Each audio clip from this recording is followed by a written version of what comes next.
Hello students, welcome to the sapnas homeschooling YouTube channel. नमस्कार विद्यार्थ्यांनो, आज आपण बी द बेस्ट या पोएमचा इंग्लिश वर्कशॉप सोडवतोय आणि वर्कशॉप म्हणजे क्वेश्चन आन्सर आपल्या इथे सोडवायचे आहेत.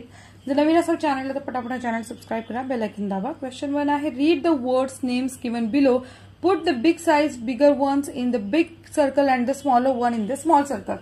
जगात सोपा टास्क आहे. मोठा सर्कल छोटा सर्कल म्हणजे मोठे ऑब्जेक्ट मोठ्या सर्कलमध्ये, छोटा ऑब्जेक्ट छोट्या सर्कलमध्ये. आता मस्की काय आहे, माशाचा प्रकार आहे. ट्री काय, झाड आहे. पाईन वृक्ष आहे. लेक तळ आहे. बास हा पण मासच आहे. बुश झुडूप आहे. हायवे मोठा विस्तारलेला रस्ता. स्क्रब हा पण झुडपाचाच प्रकार आहे. रील ओहोळ पाण्याचा. सन सूर्य मोठा एकदम. स्टार चांदणी आणि ट्रेल म्हणजे अरुंद पायवट. आता याच्यामध्ये आपण लिहिलेलं आहे ऑलरेडी. मस्की बिग असतो, ट्री बिग आहे, पाईन बिग आहे, लेक बिग आहे, बास स्मॉल आहे, बुश स्मॉल आहे, हायवे बिग आहे, स्क्रब स्मॉल आहे, रील स्मॉल आहे, सन स्मॉल आहे, स्टार स्मॉल आहे, ट्रेल स्मॉल आहे. आता आपण यांना दोन सर्कलमध्ये लिहूया. सो तुमच्या स्मॉल सर्कलमध्ये स्क्रब, रील, बुश, बास, स्टार, ट्रेल आणि बिग सर्कलमध्ये येणार आहे पाईन, सन, हायवे, लेक, ट्री आणि मस्की. क्वेश्चन नंबर 2 आहे, form groups of 4, read each stanza in the poem turn by turn. सोपं आहे ना. काय करायचंय, 4 जणांचा ग्रुप करायचंय.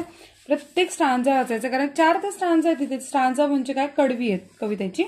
Be the best if you can't be a pine on the top of the hill, B a scrub in the high valley, but be the best little scrub by the side of the reel, B a Bush if you can't be a tree.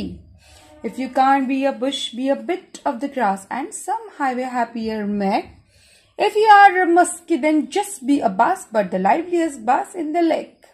We can't all be captains, we have got to be crew. There's something for all of us here, there's big work to do. And there's lesser to do, and the task you must do is the near.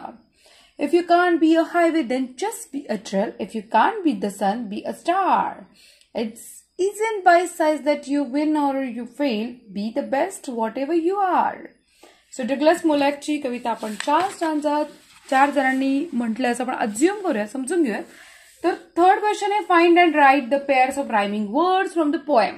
Rhyming words म्हणजे काय, की ज्या कवितेतले शेवटचे शब्द असतात, यमक जोडणारे शब्द असतात, जे स्पेलिंग सारखं असतं किंवा उच्चार सारखे असतात. जर हिल आणि रिल काय स्पेलिंग साधर्म्य आहे ना, एच आणि आर काढला तर बाकी सगळं सेमच आहे. किंवा बी, ट्री. आता आपण इथले रायमिंग पेअर्स लिहूयात. तर इथे 4 पेअर आहेत, हिल, रिल, बी, ट्री, ग्रास, बास, मेक, लेक. क्वेश्चन नंबर 4 आहे, complete the following with appropriate words phrases from the poem. First one is done for you. If you can't be a pine, be a scrub. इथे तुम्हाला काय करायचं, lines दिल्या त्या complete करायच्या. चला, यांची उत्तरं सुद्धा दिली आहेत, अंडरलाईन केलेली उत्तरं आहे. पहिला आहे, if you can't be a pine, be a scrub. Second आहे, if you can't be a tree, be a bush. Be a bush हे आन्सर आहे. Third, if you are a muskie, answer आहे be a bass. Fourth आहे, if you can't be a captain, you can be in a crew, म्हणजे you can be a crew हे answer आहे. Fifth आहे, if you can't be a highway, be a trail. If you can't be a highway answer आहे. आणि sixth आहे, if you can't be the sun, be a star. तर be a star हे answer आहे. Question 5 आहे, write whether the following are true or false. तर इथे true and false आहेत का, तर आपल्याला कविता नीट माहिती असेल उत्तर सहज देता येतील. फर्स्ट आहे, all must be the captains of the team. पहिलं सेंटेन्स फॉल्स आहे, चुकीचंच आहे. All can't be a captains. Second, a bit of grass can make the highway happier, हे ट्रू आहे. Third, we win or fail depending upon size or position, हे false आहे. कधी size किंवा पोझिशनवर आपण जिंकणं हारणं अवलंबून नसतं.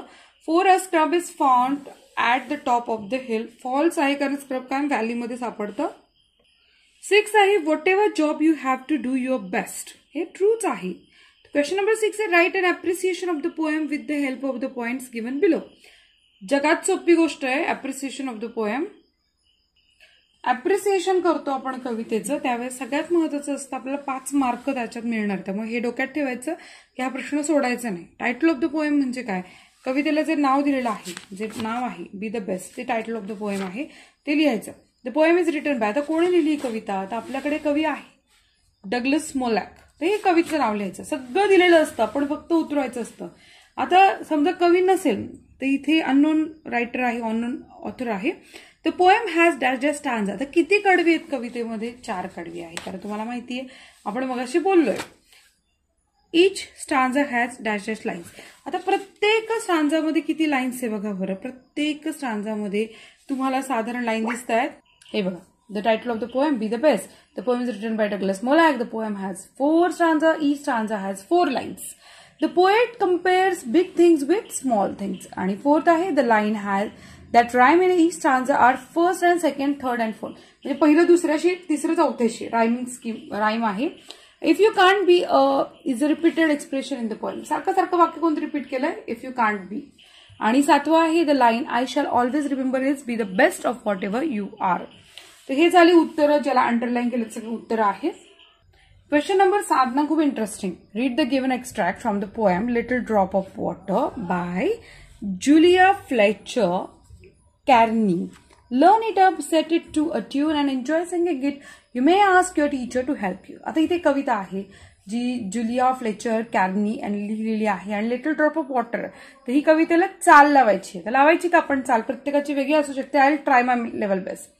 Little drop of water, little grains of sand make the mighty ocean and the pleasant land.